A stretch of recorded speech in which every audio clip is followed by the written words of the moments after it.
selamat datang di, sebut saja ini teater pikiran kamu. Ya, ini adalah panggung paling pribadi, paling eksklusif, yang pertunjukannya diputar setiap malam, khusus buat kamu. Pernah nggak sih kamu bangun tidur terus mikir, tadi itu maksudnya apa ya? Nah, siap-siap ya, kita bakal buka tirai panggung pikiran ini bareng-bareng dan coba intip misteri apa aja yang ada di dalam mimpimu. Ini nih pertanyaan yang kayaknya kita semua pernah tanyain ke diri sendiri. Kenapa coba pas tidur kita tiba-tiba bisa terbang? Atau ketemu sama orang yang udah lama banget nggak kita temuin?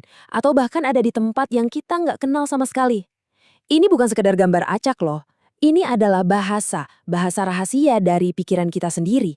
Coba dibayangin kayak gini, setiap kali kamu tidur, kamu itu sebenarnya jadi pahlawan dalam petualanganmu sendiri. Dunianya mungkin kelihatan aneh, acak dan bikin bingung, tapi percaya deh, di dalamnya itu ada peta harta karun, peta yang bisa nuntun kita buat lebih kenal sama diri kita sendiri. Untungnya kita nggak sendirian dalam perjalanan ini.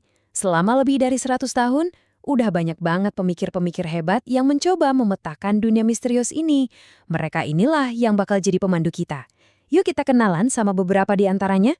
Pemandu kita yang pertama adalah orang yang bisa dibilang mengubah cara kita melihat pikiran, Sigmund Freud. Buat dia, mimpi itu bukan cuma bunga tidur. Bukan sama sekali. Mimpi itu kayak jendela ajaib, jendela yang bikin kita bisa ngintip ke ruang bawah sadar kita, tempat di mana semua hasrat, ketakutan, dan kenangan yang kita coba lupain pas bangun justru menari babas. Jadi, menurut Freud, mimpi itu kayak gunung es. Apa yang kita ingat pas bangun, misalnya, semalam aku mimpiin kunci. Itu cuma puncaknya doang.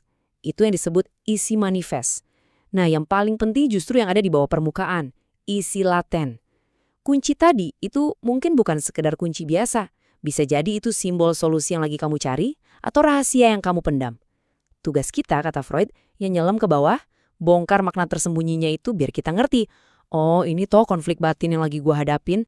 Nah, kalau Freud ngajak kita nengok ke belakang, pemandu kita selanjutnya, Carl Jung, malah ngajak kita melihat ke dalam dan ke depan.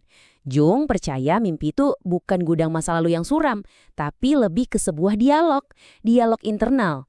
Ini adalah cara jiwa kita ngobrol sama diri kita sendiri, ngasih pesan dari versi diri kita yang lebih bijak buat nuntun kita sekarang. Wah, ini nih yang menarik banget. Perbedaannya itu benar-benar mendasar. Kalau Freud ngajak kita gali masa lalu buat nemuin akar masalah, Jung justru ngajak kita lihat mimpi sebagai kompas yang nunjuk ke arah pertumbuhan kita di masa depan. Dua cara pandang yang beda banget kan? Tapi tujuannya sama, memahami diri sendiri. Jadi kira-kira mimpi kamu itu gema dari masa lalu atau bisikan untuk masa depan? Tentu aja, peta dunia mimpi ini nggak cuma digambar sama mereka berdua.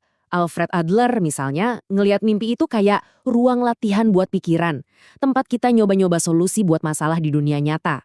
Terus ada Calvin S. Hall yang bilang mimpi itu cermin paling jujur yang nunjukin gimana kita sebenarnya ngelihat diri kita. Dan Erich Fromm, ini puitis banget nih, nyebut mimpi sebagai bahasa yang terlupakan, bahasa jiwa kita yang paling murni. Oke, setelah kenalan sama para pemandu, sekarang waktunya kita ngaca, lihat ke diri sendiri. Ternyata nih, cara kita berinteraksi sama mimpi itu bisa nunjukin banyak hal soal kepribadian kita loh. Yuk kita cari tahu, kamu itu tipe pemimpi yang kayak gimana sih? Coba deh pikirin sebentar. Kamu itu tipe orang yang kayak pagi bangun masih ingat jelas sama cerita mimpi semalam. Atau kamu malah ngerasa kayaknya hampir nggak pernah mimpi sama sekali? Nah, jawaban kamu itu bisa jadi kunci buat lebih kenal sama diri kamu. Jadi gini, secara psikologis kita itu bisa dibagi jadi dua tipe. High recaller alias yang sering banget ingat mimpi, dan low recaller yang jarang. Ini bukan berarti yang satu lebih bagus dari yang lain ya, sama sekali bukan. Ini cuma nunjukin dua cara yang beda aja dalam memproses dunia di dalam dan di luar diri kita. Para high recaller ini biasanya adalah orang-orang yang super terbuka sama pengalaman baru, imajinatif, dan suka merenung. Mereka punya yang namanya batas ego yang tipis. Bayangin aja kayak pintu antara dunia sadar sama dunia mimpi yang kuncinya agak longgar. Jadi ide, emosi, intuisi dari alam bawah sadar tuh gampang banget ngalir masuk. Makanya mereka sering kali kreatif dan peka banget sama perasaan. Nah, sebaliknya, low recaller ini punya batas ego yang tebal. Pintunya lebih kokoh, kayak ada filternya gitu. Mereka lebih fokus sama apa yang ada di depan mata. Tapi menariknya, beberapa teori bilang ini bukan berarti mereka punya masalah. Justru sebaliknya, Bisa jadi mereka jarang dapat pesan dari mimpi karena di dunia nyata mereka udah ngerasa selaras banget sama tujuan hidupnya. Oke, jadi apapun tipe kamu, mau sering ingat mimpi atau jarang, kamu tetap punya kemampuan buat ngertiin pesan-pesan itu. Sekarang, kita masuk ke bagian yang paling seru. Gimana caranya jadi analis mimpi buat diri kita sendiri? Oke, hal pertama dan paling penting, buang jauh-jauh deh kamus mimpi yang ngasih arti paten. Soalnya, mimpi itu personal banget. Ular di mimpi kamu bisa punya arti yang beda 180 derajat sama ular di mimpi saya. Kuncinya itu ada di kamu. Cuma kamu satu-satunya orang di dunia ini yang pegang kamus buat mimpi-mimpimu sendiri. Perasaan dan pengalaman pribadimu lah yang jadi penentunya. Nah, ini dia nih petanya. Cuma ada 4 langkah simpel kok. Pertama, pencatatan. Serius, ini penting. Begitu melek, sebelum kamu ngecek HP, langsung catat apapun yang kamu ingat dari mimpi. Kedua, asosiasi. Ambil satu simbol, katakanlah singa, terus tanya ke diri sendiri. Pas aku mikirin singa, apa yang pertama kali muncul di kepala? Kata apa? Perasaan apa? Ketiga, kompensasi. Nah, di sini kita pakai kacamata Jung. Coba pikir, mimpi ini lagi nyimbangin sesuatu nggak ya?